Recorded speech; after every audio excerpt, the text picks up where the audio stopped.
لا تبدیل لکلمات اللہ، اللہ کی باتوں کو کوئی بدل نہیں کر سکتا۔ ذالک هو الفوز العظیم، یہی بہت بڑی کامیابی ہے۔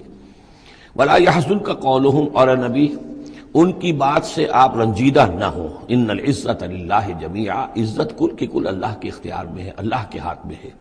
هو السمیع العلیم، وہ سب کچھ سننے والا اور جاننے والا ہے۔ الا ان للہ من فی السماوات ومن فی الارض، آگاہ ہو جاؤ اللہ ہی کی ملکیت ہے اور اللہ ہی کا ہے جو کچھ بھی ہے اور جو بھی ہے آسمانوں میں اور جو بھی ہے زمین میں۔ وما یتبع الذین یدعون من دون اللہ شرکاء، اور یہ لوگ جو اللہ کے سوا کسی اور کو پکار رہے ہیں وہ کوئی شرکاء نہیں ہے جنہیں وہ پکار رہے ہوں، اور نہیں تو ان کا اتباع کر رہے ہیں۔ یتبعون الا الظن، وہ تو ظن ہے، اٹکل پچو ہے، ان کے اپنے تصورات اور توہمات ہیں۔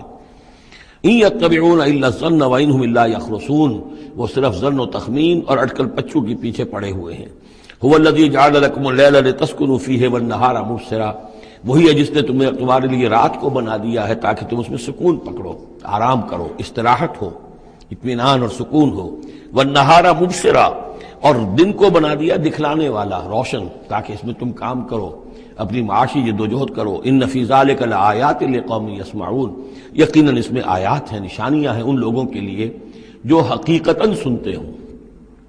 قالوا اتخذ اللہ ولدا سبحانہ، انہوں نے کہا کہ اللہ نے اولاد اختیار کی ہے، وہ پاک ہے اس سے۔ هو الغنی، وہ بے نیاز ہے۔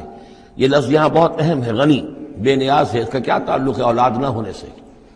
اصل میں انسان کو اولاد کی تمنا اس لیے ہوتی ہے کہ اسے یہ معلوم ہے کہ مجھے مرنا ہے، میں تو فانی ہوں، میری اولاد کے ذریعے سے میرا نام زندہ رہے گا۔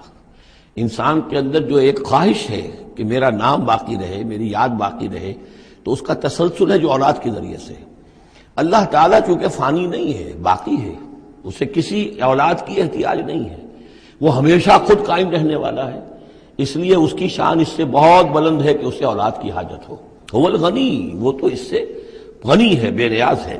لہو ما فی السماوات و ما فی الارض، اسی کا ہے جو کچھ کہ ہے آسمانوں میں اور جو کچھ کہ ہے زمین میں۔ ان عندکم من سلطان بہذا، نہیں ہے تمہارے پاس کوئی سند، کوئی دلیل اس چیز کے لیے کہ تم نے اللہ کے لیے اولاد تراش لی ہے۔ اتقولون علی اللہ ما لا تعلمون، کیا تم اللہ کی طرف منسوب کر رہے ہو وہ چیزیں جن کے لیے تمہارے پاس کوئی علم نہیں، کوئی دلیل نہیں، کوئی سند نہیں۔ قل ان الذین یفترون علی اللہ الکذب لا یفلحون، کہہ دیجئے وہ لوگ جو اللہ تعالیٰ کی طرف جھوٹ باتیں منسوب کرتے ہیں، افتراء کرتے ہیں، وہ کبھی فلاح نہیں پائیں گے۔